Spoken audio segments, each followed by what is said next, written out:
ગયા સત્રમાં બધી બોર્ડ બુક વાંચતા ને બરાબર? હવે તમે કોઈ પણ ભૂલી ગયા હોય દિવાળી વેકેશનમાં તો ફરી આપણે મહાવરો કરીશું બરાબર? નિપુણ પખવાડિયાની અંદર આપણે મહાવરો કરીશું. ભાઈ આ શું છે? સારી ટેવો. આપણે 1 થી 10 શીખી ગયા. હવે 10 નંબરથી ચાલુ કરીશું. તે 10 થી આપણે આજે 14 નંબર સુધી લઈએ બરાબર? પછી સારી ટેવો. જો બોર્ડ બુકની અંદર શું શું આપ્યું તમને ખબર છે બેટા?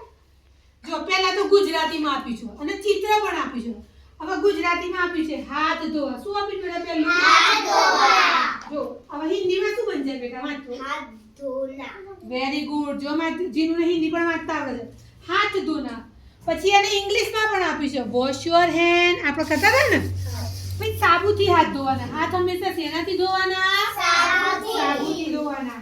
પછી આપણે આરોગ્ય તપાસણીમાં બીજું ચિત્ર છે ને ભાઈ? નખ કાપા. આપણે નિયમિત બુધવારે નખ ચેક કરી દે તમારા બધાના. નખ બતાવો તો ભાઈ બધાના. છે કોઈના મોટા? નથી. બરાબર? નખમાં કચરો ભરાય તો ક્યાં જાય? પેટમાં.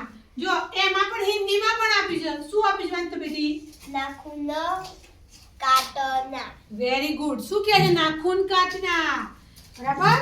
કે નખ હોય તેને કાપી નાખવાનું. એટલે અહીંયા હિન્દીમાં પણ આપ્યું છે કટ યોર નીલ્સ. પછી આપ્યું છે શેનું ચિત્ર છે ભાઈ? તમે કાન બેન તમને સળી આપે છે ને? હા. કોઈ દિવસ કાનમાં પિન કે એવું કઈ નાખવાનું નહીં. જો અહીંયા આપ્યું છે કાનો કી સફાઈ કરનાર. બરાબર? પછી શેનું ચિત્ર છે ભાઈ? વાળ ઓળાવવાના.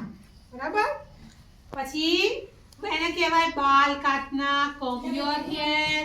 પછી શું છે ભાઈ? બ્રશ કરવા માટે આપણે કયું ગીત ગાતા હતા? Very good. શું કહે છે? Brush your teeth. ટીથ એટલે દાંત. બ્રશ કરનાર. પછી શેનું ચિત્ર છે? નાહવું. પછી શેના વડે નાહવું જોઈએ?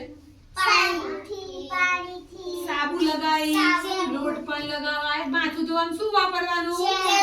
શેમ્પુ. આ બધી ટેવો કેવી કહેવાય બેટા? સારી ટેવો. કેવી ટેવો કહેવાય? જો એની અંદર પાછળ છે પૂજા કરવી. રોજ સવારે શું કરવાનું? પૂજા કરવાની. ચલો એના પછી શેનું ચિત્ર ભાઈ? ભાઈ કચરા પેટીને આપણે શું બોલીએ છીએ ઇંગ્લિશમાં? ડસ્ટબિન. શું બોલીએ છીએ? ડસ્ટબિન. કચરો ગમે ત્યાં મેદાનમાં કે રૂમમાં ફેંકાય નહીં. કચરો હંમેશા ક્યાં નાખવાનો? ડસ્ટબિનમાં. યુઝ